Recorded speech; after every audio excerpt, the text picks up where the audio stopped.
இந்த விவாதத்தில் கருத்துரை கூட்டத்தில் கலந்து கொண்டிருக்கக்கூடிய விவசாயிகள், வர்த்தகர்கள், குடியிருப்பு நல சங்கம் மற்றும் அனைத்து பகுதியிலிருந்து வந்திருக்கக்கூடிய நம்முடைய மரியாதைக்குரிய நண்பர்களே, அனைவருக்கும் வணக்கத்தை தெரிவித்துக் கொள்கிறேன். என்னோடு கீழே நம்முடைய மாண்புமிகு முதல்வரை சந்திப்பதற்காக மேலே மாற்றுத்திறனாளி 2 பேர் இருக்கிறார்கள், முக்கியமான நிர்வாகிகள். நேரடியாக பார்த்து அவரிடத்திலே மனு அளிக்க வேண்டும் என்கிற ஆசையோடு அங்கே கீழே காத்திருக்கிறார்கள். அழைத்த உடனே நான் ஓடோடி வந்துவிட்டேன். இந்த சந்தர்ப்பத்திலே நாங்கள் எதிர்பார்த்து கொண்டிருப்பது வருகிற சட்டமன்ற தேர்தல் 26 இன்னும் ஒரு 7-8 மாதம் தான் இருக்கிறது. அரசியல் பற்றி நீங்கள் சொல்வதை விட எங்களை போன்ற பொதுவில் இருப்பது சொல்வதும் விவாதிப்பதும் கருத்து சொல்வதும் தான் பொருத்தமாக இருக்கும். வளர்ச்சி திட்டங்கள் என்கின்ற முறையிலே நிறைய திட்டங்கள் சொல்கிறார்கள், பேசுகிறார்கள், எழுதுகிறார்கள், விளம்பரம் செய்கிறார்கள், எல்லாம் நடக்கிறது. அதற்கு தகுந்தாற்போல் அவர்களுக்குரிய ஊடகங்கள், பத்திரிகைகள் எல்லாம் ஹையர் செய்தை வாங்கி வைத்திருக்கிறார்கள். தினமும் தினமும் ஒரு 10 திட்டங்கள் தீர்வுகள் வந்து கொண்டே இருக்கிறது. ஆனால் எந்த பயனும் எந்த மக்களுக்கும் போய் சேரவிடவில்லை என்பதுதான் யதார்த்தமான உண்மை. எனக்கு முன்னால் தெரிகிற போது நம்முடைய விவசாயத்தை சேர்ந்த ஒரு நிர்வாகி பேசினார். நீர் நிலங்கள் எவ்வளெல்லாம் ஆக்கிரமிக்கப்படுகிறது, குடிப்பதற்கு கூட தண்ணீரற்ற முறையிலே தமிழகம் வறண்டு கிடக்கப் போகிறது, அதற்கு உடைய தீர்வும் இன்றைய அரசு செய்யவில்லை என்பதை நிதர்சனமாக தெரிவித்தார்கள். என்னை பொறுத்தமட்டில் இன்னும் காலம் இருக்கிறது. நிறைய விஷயங்களில் மாநிலம் முழுவதும் முன்னாள் முதல்வர் என்ற முறையிலேயும் அவருக்கு தெரியும், முன்னாள் பொதுப்பணித்துறை அமைச்சர் என்கிற முறையிலேயும் அவருக்கு அனுபவம் இருக்கிறது.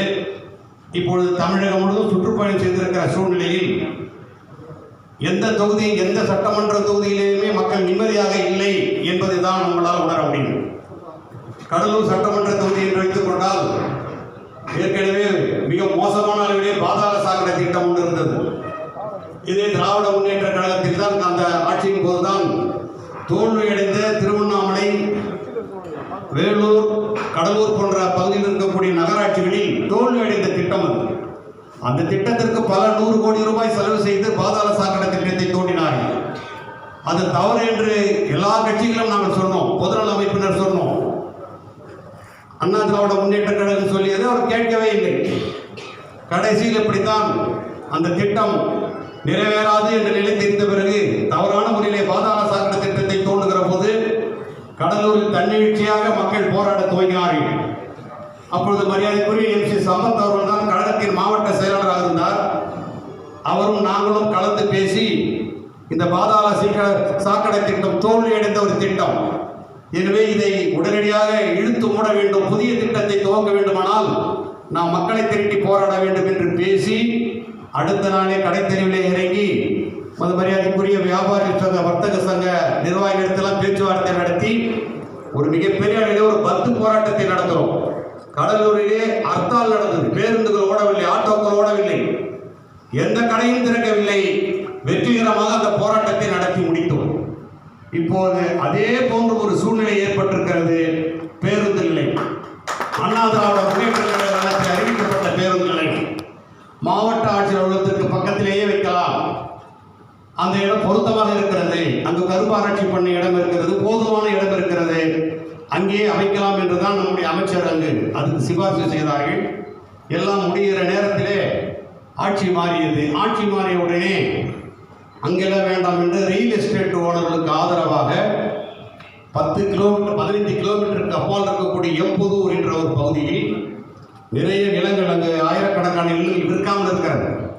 அந்த நிலங்கள் எல்லாம் விலை போக வேண்டும் என்பதற்காக பேருந்து நிலையத்தை அவசரமாக கட்ட வேண்டும் என்று இப்போது இருக்கிற திராவிட முன்னேற்ற கழகத்தினுடைய அமைச்சர் ஒரே சபதமேற்று ஒரே குறிக்கோளாக யார் போராடினாலும் சரி, யார் ஆட்சேபனை தெரிவித்தாலும் சரி, எந்த டெக்னிக்கல் எக்ஸ்பர்ட், இந்த technical expert, PWD technical expert, Anna University technical expert எல்லாம் சேர்ந்து அறிக்கை தவறு என்று சொன்னாலும் கூட அந்த திட்டத்தை அங்குதான் நிறைவேற்றுவேன் என்று ரகசியமாக கோயிலில் வீடு கட்டுவது போற கோயில் கட்டுவதற்கு எல்லாமே இது போடுவோம், மேலே ஒரு மூடிடுவோம், யாரும் 10 திருஷ்டி வந்துடும் சாமிக்கு.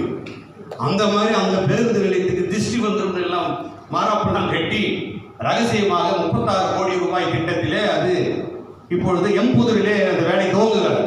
36 கோடி ரூபாய் என்றால் அது வந்து 12ஆம் ஆண்டு திட்டம். நம்முடைய நிர்வாகிகள் அங்கு வந்து ஆர்டிஐ கேட்கிற போது தகவல் பெற உரிமை சட்டத்தில் தெரிந்த தகவல் 36 கோடி ரூபாய் 2012ஆம் ஆண்டு சேங்ஷன் ஆனது. இப்போ 2025 2 மடங்கு 3 மடங்கு ஆகியிருக்கும். என்ன திட்டம், திட்டத்தின் மதிப்பீடு என்னவென்று தெரியவில்லை. எல்லாவற்றுக்கும் மேலாக கடலூரிலிருந்து கடலூர் சட்டமன்ற தொகுதிக்கு அது வரக்கூடாது. இது இப்படி ஒரு நிலை எந்த சட்டமன்ற தொகுதியிலாவது யாராவது எம்எல்ஏ விடுவாங்களா? அதிமுக எம்எல்ஏ விடுவாங்களா? திமுக எம்எல்ஏ விடுவாங்களா? இந்த திட்டத்தை திராவிட முன்னேற்ற கழகத்தில் இருக்கிற கட்சியினரே எதிர்க்கிறார்கள். அந்த ஊருக்கு எங்க அங்கேயாங்க போகணும். ஏற்கனவே கேப்பர்மனையில் மின்சார வாரியம் போயிடுது. ஏற்கனவே கேப்பர்மனையில் மத்திய சிறைச்சாலை இருக்குது. ஏற்கனவே கேப்பர்மனையில் மெடிக்கல் யூனிவர்சிட்டி கொண்டு வந்தாங்க. அந்த இடம் அலர்ட் ஆச்சு, அது கட்டலை. அதிமுக ஒரு திட்டத்தை அறிவித்தால் அதை திமுக முடக்க வேண்டும் என்கிற முறையிலே முடக்கியிருக்கிறார்கள். பேருந்து நிலையம் எந்த வகையிலும் அது பொருத்தமில்லாத இடம் எம்புதூரிலே அந்த இடத்துக்கு கொண்டு போயிருக்கிறார்கள். வேலை துவங்கி இருக்கிறது. எல்லா அமைப்பினரும் நாங்கள் சர்வ கட்சிகளிலே கட்சி வித்தியாசம் இல்லாமல் போராடி கொண்டிருக்கிறோம். மாண்புமிகு முன்னாள் முதலிடத்தை நாங்கள் வேண்டி கேட்டுக்கொள்வதெல்லாம் கடலூர் மக்கள் உங்களை மாலை வரவேற்க காத்திருக்கிறார்கள். பண்ருட்டிலே நான் இந்த தயாரிப்பு வேலையில் நான் அந்த ஊரிலே பிறந்தவன் என்கிற முறையிலே தயாரிப்பு மிக அருமையாக இருக்கிறது. கடலூரிலே நீங்கள் பேசுகிற போது உங்களுடைய வார்த்தையை எதிர்பார்க்கிறார்கள். எப்படி நம்முடைய அம்மையார் கடலூர் மைதானத்தில் 2 திட்டங்களை அறிவித்தார்கள். திட்டங்களை அறிவித்தால் செய்து முடித்தார். அதே போல வருங்கால முதல்வரும் சொல்லுவார் என்கிற முறையிலே கடலூர் மாநகர மக்களும் நாங்களும் அவரோடு எதிர்பார்த்துக் கொண்டிருக்கிறோம். அந்த பேருந்து நிலையம் எந்த சூழ்நிலையிலேயும் கடலூர் சட்டமன்ற தொகுதிக்கு உட்பட்டே இருக்க வேண்டும் என்கிற அறிவிப்பை தாங்கள் வெளியிடுவீர்கள் என்கிற நம்பிக்கையோடு நாங்கள் எல்லாம் கீழே வந்திருக்கிறோம். உங்களை பார்க்காமல் நாங்கள் போக மாட்டோம். அதே போல இன்று மாலை வருகிற 15ஆம் தேதிக்கு ஒரு மிகப்பெரிய அளவிலே மக்களை திரட்டி இது மக்கள் பிரச்சனையாக இது மாற வேண்டும். இதிலே ஏடிஎம்கே பிரச்சனை, கம்யூனிஸ்ட் பிரச்சனை, பொதுநல அமைப்பு பிரச்சனை என்று பார்க்காமல் மக்கள் மாணவர்கள் பிரச்சனை, மக்களுடைய பிரச்சனை என்கிற முறையிலே ஒரு பெருந்தொழில் உண்ணாவிரத போராட்டத்தை, ஒரு அறப்போர் உண்ணாவிரத போராட்டத்தை பொதுநல அமைப்பு அறிவித்திருக்கிறது.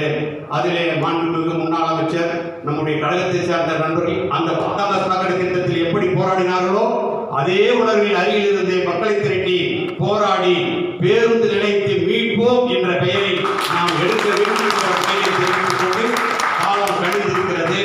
உங்களுக்கும் காலம் கழிந்திருக்கிறது. அது அவர்களாக நண்டு கொடுத்தால் வலையிலே தங்காது என்கிற ஒரு பழமொழி ஒன்று உண்டு. எனவே திமுகவே ஆகிவிடுவே தவிர அது வேறு சார்பது எதிர்க்க வேண்டிய அவசியம் இல்லை. திட்டங்கள் எதுவுமே பலனில்லை. நாங்களும் அந்த அணியிலே இருப்பவர்கள் தான். இருந்தாலும் அதை எதிர்த்து போராடி கொண்டிருக்கிறோம். நீதி கேட்க வேண்டும் என்று போராடுகிறோம். நியாயம் கிடைக்க வேண்டும் என்று போராடுகிறோம். நல்ல மாற்றம் வரும் என்று நாங்கள் நம்புகிறோம். அணி சேர்க்கையும் நல்லபடியாக வரும் என்று எதிர்பார்க்கிறோம்.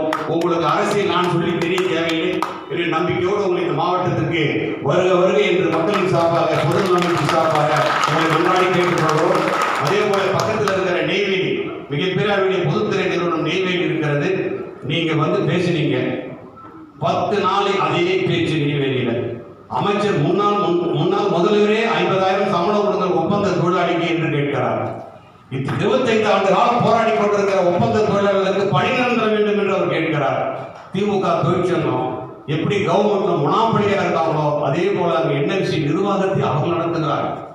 இதுதான் வேடிக்கை. என்எல்சி நிர்வாகத்தை மத்திய அரசு நடத்துவதாக நாம் எண்ணிக்கொண்டிருக்கிறோம்.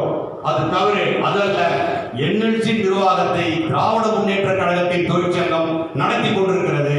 இப்ப கூட ஓட்டுக்கு 5,000 கொடுத்து வாங்கி ஜெயிச்சாங்க. அதுல துரதிருஷ்டம் என்னவென்றால் நம்முடைய அண்ணா திராவிட முன்னேற்ற கழக தொழிற்சங்கம் ஏடிபி நம்மோடு இருக்க வேண்டியவர்கள், நம்மோடு களம் காண வேண்டியவர்கள் அங்கு இருக்கிற சூழ்நிலையை கருத்தில் கொண்டு அந்த சங்கத்தோடு சேர்ந்து கொண்டு நாங்கள் அங்கீகரிக்கப்பட்ட சங்கமாக மாறிவிட்டோம். எனவே நாங்கள் இப்போது எதையும் போராட முடியாது என்கிற முறையில் அவர்களுக்கு அவர்களாக கையை கட்டி கொண்டிருக்கிறார்கள். முன்னாள் முதல்வரே, கழகத்தின் பொதுச் செயலாளரே பகிரங்கமாக அம்மா சிலை திறக்கிற போது அறிவித்த அறிவிப்பு எங்கள் கோரிக்கையை ஏற்று, அவர்கள் அளித்த கோரிக்கையை ஏற்று பகிரங்கமாக அறிவித்தார்கள். அந்த அறிவிப்புக்கு எதிராகவே நாம் எப்படி செயல்படுவது என்பதுதான் அங்கு இருக்கிற தொழிலாளர் தொழிற்சங்க நிர்வாகிகளாக வந்திருக்கிறார். சரி, அந்த மனுவை பெற்று உங்கள் இடத்திலே நான் பணியோடு சமர்ப்பித்துக் கொள்ள கடமைப்பட்டிருக்கிறேன். அங்கும் உங்களை வரவேற்க நெய்வேலி தொழிலாளர்கள் இந்த இரவும் நாளை மறுநாள் அந்த 2 நிகழ்ச்சிகளிலேயுமே உங்களை வரவேற்க, உங்களை ஆதரிக்க அவர் தயாராக இருக்கிறார்கள். தமிழ்நாடு விவசாய விவசாயிகள், தொழிலாளர்கள், பாமர மக்கள் உங்களோடு இருக்கிறார்கள். அவர்களை அரவணைத்துக் கொள்ள வேண்டிய பொறுப்பு உங்களிடத்தில் இருக்கிறது என்பதை மட்டும் மீண்டும் ஒரு முறை பணிவோடு தெரிவித்துக் கொண்டு நன்றியோடு முடிக்கிறேன். வணக்கம்.